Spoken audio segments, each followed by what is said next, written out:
Sejam todos muito bem-vindos a mais um episódio do nosso programa Causo na Praia. Hoje nós estamos recebendo o nosso amigo José Torres Teixeira. Seja muito bem-vindo ao nosso programa, senhor. Obrigado, Fábio, pelo convite, pela alegria de estar aqui neste ambiente maravilhoso. Estamos à disposição e deixo aqui o meu agradecimento por poderem e quiserem me ouvir. Muito obrigado. Senhor Torres, o senhor nos disse que o senhor nasceu no dia 8 de outubro de 1950. Os jornais da época diziam que no dia 8 de outubro de 1950, os crimes da pessoa que ficou conhecido como o Homem Triste são solucionados. Um padeiro que, após estrangular as suas vítimas, deixava no local do crime 7 moedas de 1 centavo, se suicida. Depois dele assinar o próprio nome num hotel em Londres, aonde havia se hospedado com a sua última vítima. Retornando para casa e com medo de ser descoberto, o inglês então se refugia na mata, de onde tiraria sua própria vida depois de 2 dias foragido. Isso era o que diziam os jornais na época, no dia que se veio ao mundo. Eu desconhecia esse fato, apesar de ter visto, eu tive a oportunidade de ler até os grandes julgamentos da história. Esse, como não houve julgamento pelo fato do suicídio, consequentemente eu não tive a oportunidade de conhecê-lo. Mas, muito obrigado pela lembrança, apesar de ser um fato triste, mas pelo menos marca o dia do nascimento da gente. Doutor Torres, filho de Geraldo Teixeira da Silva e dona Alba Torres Teixeira, correto? Exatamente. Geraldo é o primogênito de Manuel Teixeira e Joaquina Ambrósio, filha de seu Bento Ambrósio de Santana, meu bisavô. O casamento deles, de Manuel e Joaquina, ocorreu no ano de 1924, vindo meu pai ser o primeiro filho nascer em 7 de março de 1926. Quando Dona Joaquina teve o terceiro filho, veio a morrer de parto. Meu pai, Dona Joaquina era? A minha avó, a mãe do meu pai. Vindo, então, Manuel, meu avô, voltado à casa dos pais de Dona Joaquina, de Bento Ambrósio, e pediu a mão de Olímpia, que era uma segunda irmã mais nova que Joaquina. Dona Olímpia ficou cuidando dos 2 filhos, cuidava do Geraldo, meu pai, e Lourdes, a irmã mais nova que ele. No final do ano de 1907, casou então Manuel com Dona Olímpia, daí tendo mais 2 filhos, Isabel e Vicente. Dona Alba é minha mãe, nasceu aqui onde hoje é o Sítio Félix, aqui em Monte Alegre. Naquela época, como é que era o nome desses lugares? Não era Monte Alegre, era conhecido como Os Buracos. Os Buracos. E ficava muito distante de Gostoso, quase uma légua. Como a minha avó materna, biológica, não tinha condições de criá-la, deu-a à criação de Lourenço Nunes Torres, que era um próspero comerciante lá em Parazinho. Dona Alba nasceu nos Buracos e, por conta da mãe não ter posse suficiente, ela entregou para quem eu conheci como avô materno, o que era muito comum à época, viu, Fábio? E ela teve realmente, estudou em bons colégios, nas férias de 46, no período pós-guerra. Ela veio em férias para Parazinho, conheceu meu pai e casaram. E ela estava com quantos anos mais ou menos? Ela estava então com 19 anos, quando casou com ele em 4 de janeiro de 47. E aí como é que foi esse processo do conhecimento do seu Geraldo com a Dona Alba? Pela viuvez de Olímpia, segunda esposa do Manuel, ela voltou para São Miguel do Gostoso, aonde ao lado da casa do pai, da casa de Bento, construiu a casinha dela. Eles se conheceram, se casaram e o que aconteceu? Conheceram e casaram, a partir daí veio a prole, foram 14 partos, dos quais 2 faleceram já ainda crianças, e no dia 30 de janeiro de 67, ao abrir a porta da frente de casa, tinha uma caixa de papelão com uma criança dentro, recém-nascida, que foi adotada pela família. Quando o seu Geraldo e a dona Alba se casaram, eles vieram morar em São Miguel do Gostoso? Como é que Não, foi? permaneceram morando em Parazinho, passando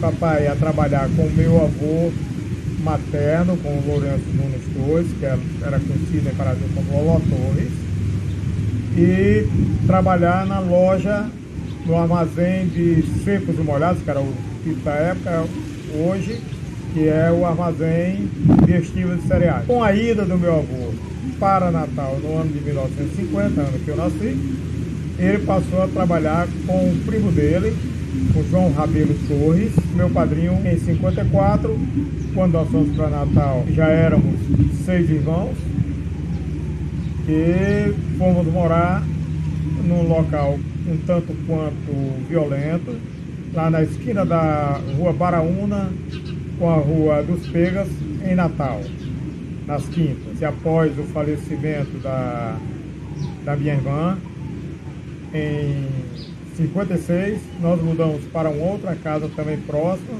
nós continuamos no bairro das Quintas, e posteriormente mudamos para a Rua dos Tororóis, em Natal. Conta um pouquinho pra gente como é que foi essa passagem, porque como é que era Parazinho na sua infância? Você tem lembrança antes de você? Tem. Parazinho tinha naquela estrada, naquela saída de frente para a igreja. Aquela igreja de Parazinho, vale ressaltar, foi inaugurada no dia 16 de dezembro de 1951. E ali era um campo era um parque de vaquejada, onde havia as festas locais, ocorriam ali. Certo. Então, na minha infância, eu recordo bem onde é a praça João Câmara, em Parazinho, era uma vastidão imensa de mata-pasto. Planta nativa daqui, planta oriunda daqui. Então, a Casa Grande, que era do meu avô, permanece lá. E era um local ao fundo hoje, onde tem, de frente à igreja, na saída para João Câmara. Ali iniciava a fazenda do desembargador João Câmara, João Severiano da Câmara, que também tinha os armazéns, já tinha alguns armazéns ali de compra e venda dos artigos, tais como o algodão, o sisal, a mandioca, a farinha processada, farinha de mandioca, a goma, que é a fécula de mandioca. Então, Parazinho, nessa época, era mais desenvolvido que São Miguel do Gostoso? Toda a vida foi. Por ser um município em troncamento, a emancipação do Parazinho é, salvo engano, de 48. Havia um comércio maior do que São Miguel do Gostoso, que na condição de vila não tinha sequer estrada ligando a Touros ou a Parazinho. Eram picadas que nós íamos de carro quando víamos de Natal. Se viéssemos por Touros, chegávamos até Touros, e de Touros para cá víamos em lombo de cavalo. E quando víamos por Parazinho, chegava-se até o reduto, e do reduto para cá víamos a pé, porque a lagoa do reduto não dava passagem. O que fez com que vocês saíssem de Parazinho e fossem para Natal? Primeiro, a prole já aumentava. Minha mãe procurava também dar educação para os filhos. Certo.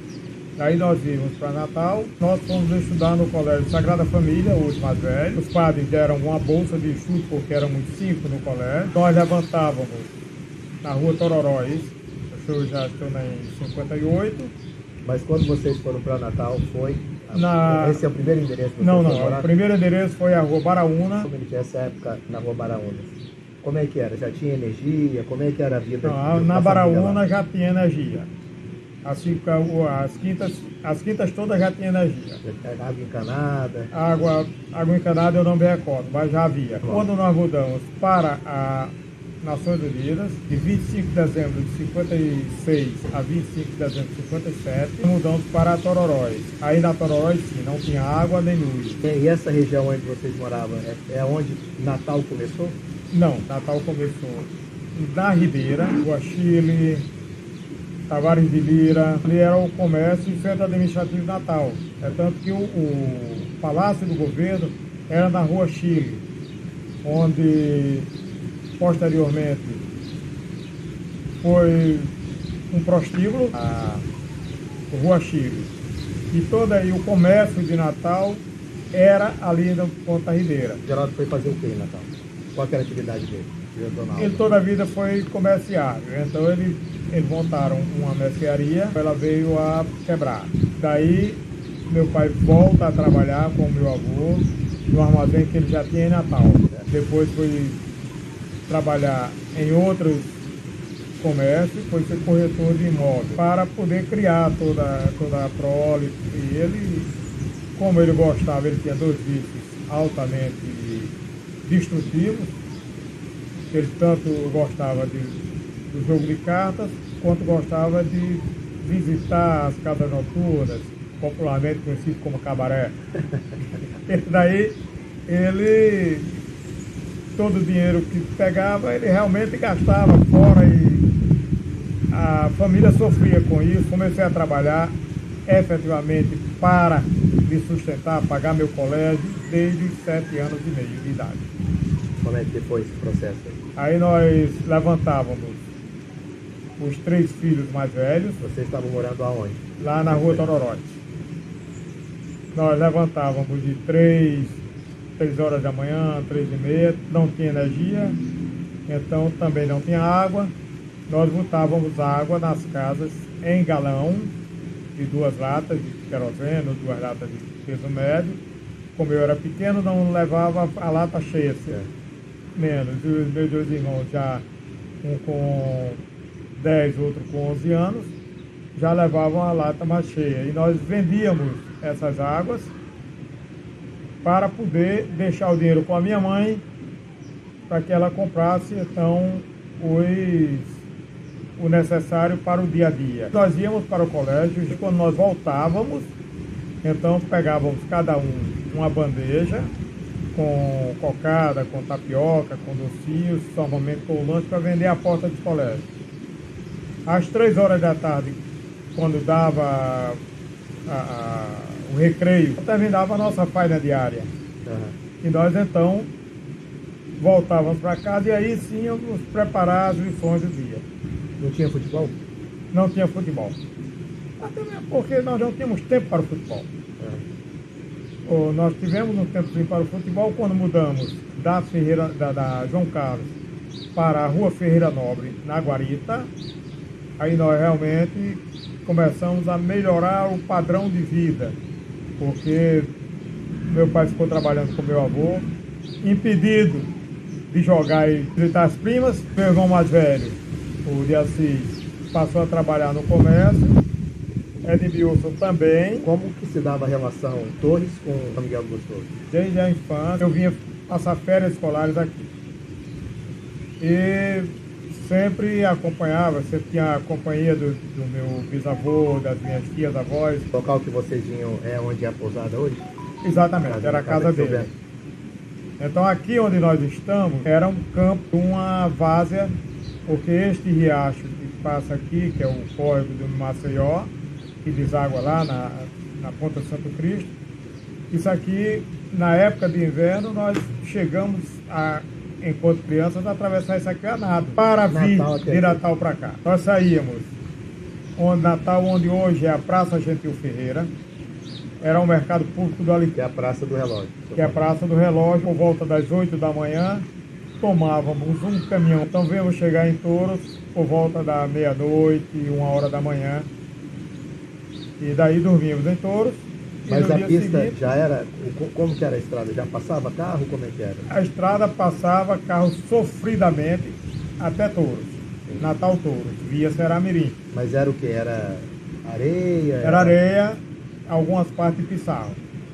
Então o carro atolava, Período de inverno, nós ficávamos às vezes bloqueados por água. Em algumas oportunidades, não foram poucas, nós dormimos lá na fazenda do Coelho, fazendo de lá para cá a cavalo. Em 1958 foi aberta uma picada ligando São Miguel do Gostoso a Touros para poder passar caminhão. Que é onde Então, que é essa pista hoje, não? Que é a pista hoje, é o leito da RN 122. É. Quando a Lagoa do Coelho estava cheia, ficávamos lá porque não dava para passar. E a Lagoa do Coelho ocupava esse mesmo espaço que ela ocupa hoje? Ocupava esse mesmo espaço e algo mais. E algumas cheias, ela chegou a jogar água dentro do distrito de Cajueiro. Parece que a última que ocorreu isso foi no ano de 1984. Após a abertura da picada, fez-se uma pavimentação na base da bucha de coco, ano 2002, quando foi feito o asfalto. E essa viagem nesse caminhão, como é que era essa viagem lá para cá? A viagem de caminhão de Natal para cá eram 6, 8, 10 horas de viagem. Depende de como estava a estrada, depende de como estava o caminhão. Eu recordo uma vez nós íamos numa caminhoneta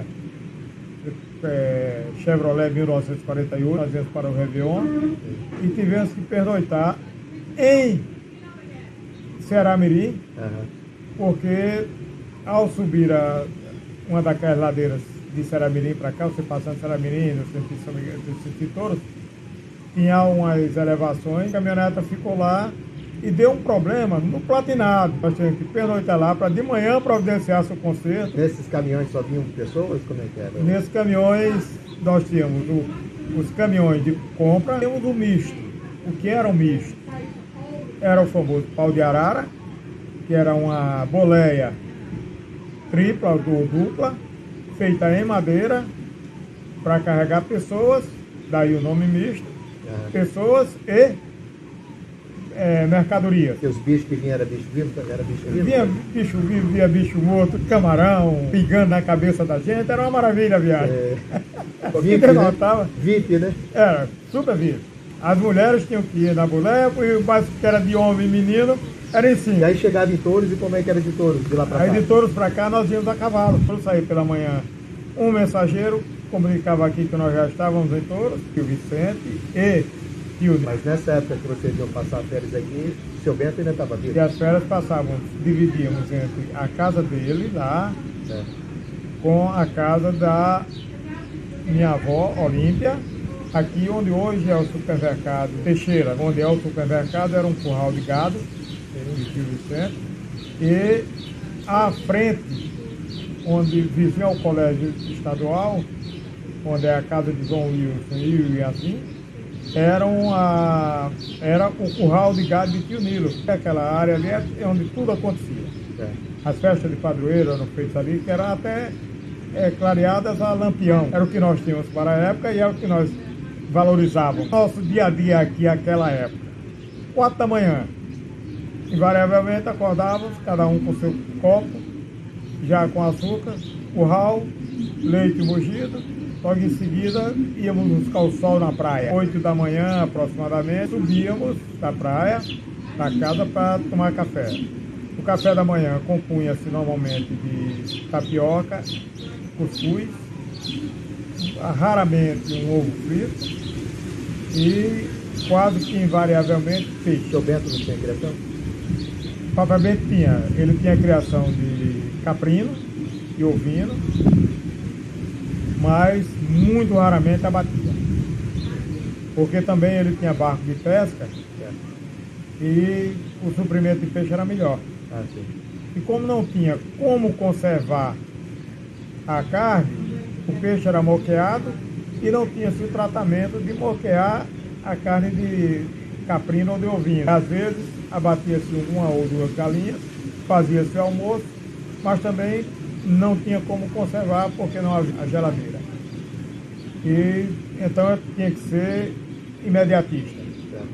Abateu, comeu. E o carneiro e o bode eram animais grandes para a família e não era consumido todo num dia só. O que sobrava era salgado e usado posteriormente como sol, carne sal presa. Após o almoço, que ocorria normalmente entre meio-dia e 1 da tarde, nós éramos obrigados a fazer a cesta. Voltávamos para a praia, onde ficávamos até 5 e pouco.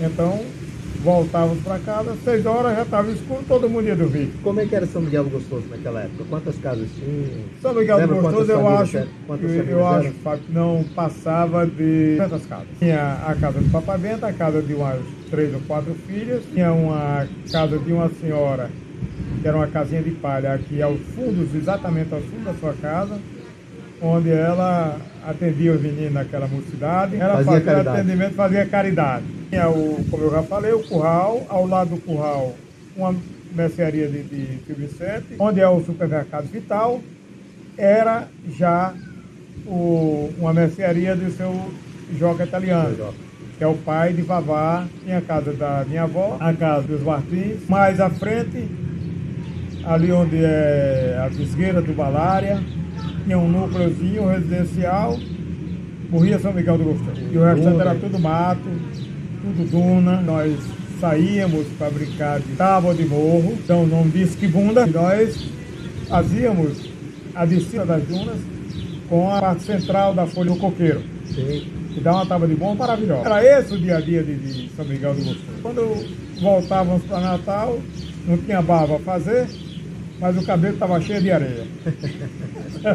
E duro, né? É. Areia e sal era só o que tinha. Eu tinha um cidadão, que era quem cortava o cabelo da gente, nós conhecíamos por seu humor. Ele ia sempre para papai: Geraldo, quando trouxe esse menino, eu te traí para cá, dei banho tudinho, para tirar a areia do cabelo. E como é que você tomava banho? Como é que Nas caixinhas. O sabonete usado era o sabão preto. O Zebu. O sabão Zebu ou sabão Potengi. Onde hoje a escola municipal se usa, ali por trás existia uma cacimba que tinha água de beber e mais à frente uma cacimba onde se tomava um banho. Umas reservazinhas que as mulheres tomavam banho, num tapume, e os homens e meninas tomavam banho no outro canto, separado. Menino que eu digo depois dos 12 anos, porque até os 12 sequer usava roupa. Era todo mundo pelado no meio da rua, onde é a pousada Madre Estrela. Há um cacimbão que era a cacimba de beber água. Via-se com os galões para abastecer os potes. A cozinha da casa grande. E de brinde não ganhava um sapo quando ia? Uma sapo, uma rã, uma pereré. Como é que era a praia? Como é que era esse ambiente? A praia era totalmente zero. Os biquínis das mocinhas e das mulheres do nosso tempo eram vestidos longos, tomavam banho de vestido. Os meninos, nós usávamos um calção ou às vezes nem tanto. Não vai usar calção hoje para ficar dentro de casa. A gente fugia pelado, mas ia embora para a praia. Na época, obviamente, o espaço da praia não é o espaço que a gente encontra hoje. Então, o espaço físico era. Porque aqui, por exemplo, aqui onde nós estamos era uma cerca. As casas se situavam bem mais distantes, onde hoje passa a Avenida dos Arrecifes. Certo. Aqui na beira da praia não tinha casa. Certo. Que era tudo mato? Era tudo mato. As casas vieram surgir para cá, finais da década de 80, quando Dedé de Tico botou o vasinho dele lá. Que havia um núcleo de ranchos de pescadores. E havia um pescador aqui, Ceará de Souza, cujo apelido era Bombaço. Tinha um chute muito forte quando jogava futebol e botaram o apelido dele de Bombaço. E Bombaço fez alguns ranchos para alugar pescadores ali. Esse córrego toda a vida sempre foi desse tamanho ou em algum momento foi mais? Esse riacho, ele tinha o nascedouro dele ali onde é a casa de Emanuel Neves. Aqui mesmo na Xepa, eu peguei a oportunidade de nós atravessar isso aqui a nada. Feito, ele tinha uma média de uns 50 metros lá.